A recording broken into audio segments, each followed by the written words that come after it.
Good morning all students. आज हम आप लोग को मिडवाइफरी पढ़ा रहे हैं, सब्जेक्ट मिडवाइफरी। उसमें इंट्रोडक्शन ऑफ मिडवाइफरी चैप्टर का नाम है, फर्स्ट चैप्टर वो पढ़ा रहे हैं। तो उस चैप्टर में हम आप लोग को पिछले क्लास में मिडवाइफरी क्या होता है, मिडवाइफ का मतलब क्या होता है, ये बता चुके हैं। उसके बाद था ऑब्स्टेट्रिक्स क्या होता है, यानी प्रसूति विज्ञान क्या होता है। ऑब्स्टेट्रिक्स चिकित्सा विज्ञान की वह शाखा है जिसमें चाइल्ड बर्थ एवं माता की देखभाल की से संबंधित है। ऑब्स्टेट्रिक्स जो होता है यानी प्रसूति विज्ञान जो होता है, उसमें हम चाइल्ड बर्थ यानी शिशु जो बच्चे का जन्म होता है वो, और माता जो होती है उनकी देखभाल कैसे की जाए उससे संबंधित जो इससे संबंधित विज्ञान होती है। ठीक है। फिर है ऑब्स्टिकल नर्सिंग क्या होता है, यानी ऑब्स्टिकल नर्सिंग क्या होती है। तो इस नर्सिंग की ये एक नर्सिंग की ऐसी विशेष शाखा है जिसमें गर्भावस्था, प्रसव एवं प्रसवोपरांत की स्थितियों की देखभाल की जाती है। मतलब कि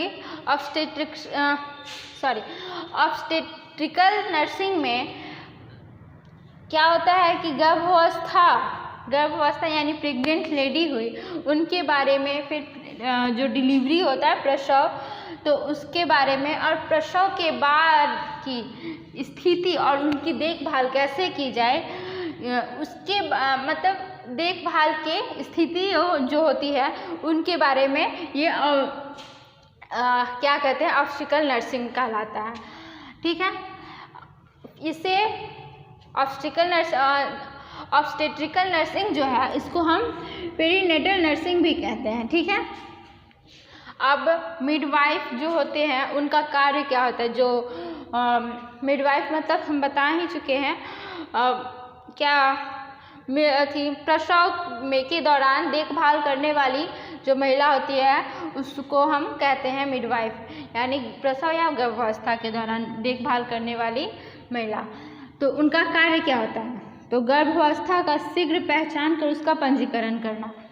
गर्भावस्था शुरू हुआ है या नहीं उसका पहचान करना, ताकि और उसका पंजीकरण करना पहला कार्य उनका होता है।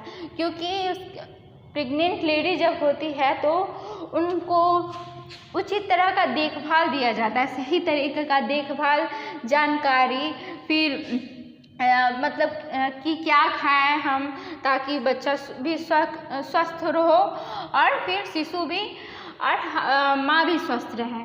फिर उनको कैसे अपना मतलब कि साफ सफाई करना चाहिए उसके बारे में बताना होता है। तो इसलिए गर्भावस्था का शीघ्र पहचान कर उनका पंजीकरण करना चाहिए।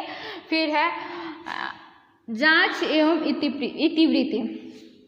बहुत सारा जांच होता है जिसमें ब्लड टेस्ट होता है, हेमोग्लोबिन टेस्ट होता है। ये सारे जांच जो होते हैं वो करने के बाद, और फिर उसके हिस्ट्री टेकिंग में होता है कि आपके जनरेशन से भी रिलेटेड कुछ बात होती है। फिर आपका पर्सनल, आप में क्या क्या कमियां हैं, फिर आपका पास्ट में आपके साथ क्या क्या हुआ, जैसे सर्जरी हुआ या नहीं, मतलब पास्ट में आपके कोई बच्चे डेथ हुए हैं या नहीं, के हिस्ट्री टेकिंग में आते हैं। फिर जेनेटिक्स देखा जाए तो आपको जेनेटिक्स में मतलब पहले किसी को कुछ हुआ था या नहीं, तो उसके बारे में भी हम जानकारी लेते हैं। तो उसके आधार पर हम कुछ रोग हैं जेनेटिक्स भी होते हैं, इसलिए हमें हिस्ट्री टेकिंग में अपने साथ साथ अपने मतलब पिछली पीढ़ी का भी हम हिस्ट्री टेकिंग यानी इतिवृत्ति इतिहास लेते हैं। तो उसके आधार पर भी हाई रिस्क प्रेगनेंसी के पहचान करना होता है। हाई रिस्क प्रेगनेंसी में होता है ये कि कभी कभी खून की कमी से भी हो जाते हैं, फिर या फिर किसी का कम उम्र में ही कोई लेडी प्रेग्नेंट हो जाती है तो वो एक हाई रिस्क प्रेगनेंसी हो जाती है। फिर कभी कभी किसी का अधिक उम्र में भी माँ बनना ज़्यादा घातक हो जाता है। ये सब आपको हाई रिस्क प्रेगनेंसी होती है। तो उस हाई रिस्क प्रेगनेंसी में ये हो सकता है या तो ये माँ के लिए भी घातक होता है और बच्चे के लिए भी घातक होता है। इसलिए उनकी जांच कर, उनकी हिस्ट्री टेकिंग लेकर के उनके हाई रिस्क प्रेगनेंसी की पहचान करना होता है। फिर गर्भवती महिलाओं को प्रीनेटल केयर प्रदान करना। गर्भवती महिला जो होती है उनको प्रीनेटल केयर यानी प्रसव के दौरान जो क्या कहते हैं देखभाल की जाती है वो कैसे की जाए, वो शिक्षा प्रीनेटल केयर उनको दी जाती है। जैसे कि हम गर्भावस्था के दौरान क्या खाएं, हमें क्या खाना चाहिए, फिर हमें इंजेक्शन जो टीटी होते हैं, टिटनेस का इंजेक्शन पड़ता है, उसका इंजेक्शन हमें कितनी बार लेना चाहिए, हमें अपने आप को कैसे सुरक्षित स्वच्छ रखना चाहिए, साफ़ सफाई के साथ रखना चाहिए, ये सारे जानकारी और उनकी सेवा करना, देखभाल करना किया जाता है प्रीनेटल केयर में। फिर है प्रसव पश्चात, यानी प्रसव पश्चात न्यूबॉर्न को आवश्यक देखभाल करना।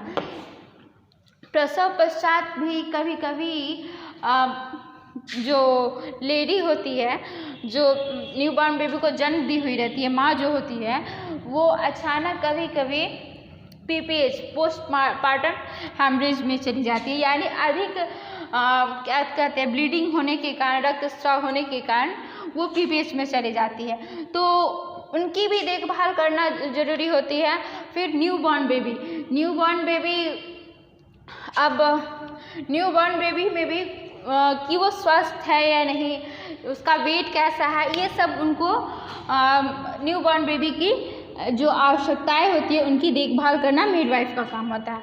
फिर आवश्यक रिकॉर्ड रखना, फिर उनके जो प्रेग्नेंट लेडी है उनके बारे में सारे रिकॉर्ड्स तैयार करना एक मिडवाइफ का काम होता है।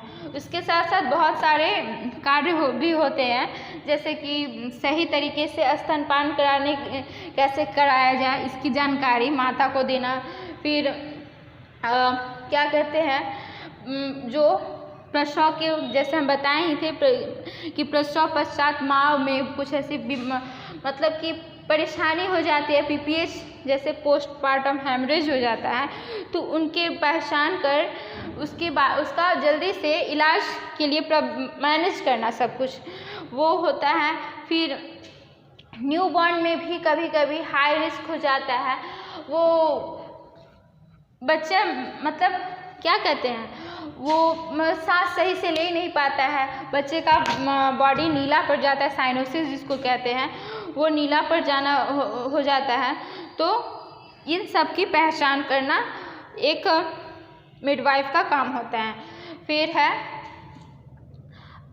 ये सब आपको मिडवाइफ का काम हो गया। अब इसके बाद कुछ पॉइंट्स दिए हुए हैं, वो सब आप लोग खुद से पढ़ लीजिएगा। इसके बाद हम आप लोगों को कल बताएंगे ह्यूमन रिप्रोडक्टिव सिस्टम यानी मानव प्रजनन तंत्र क्या होता है।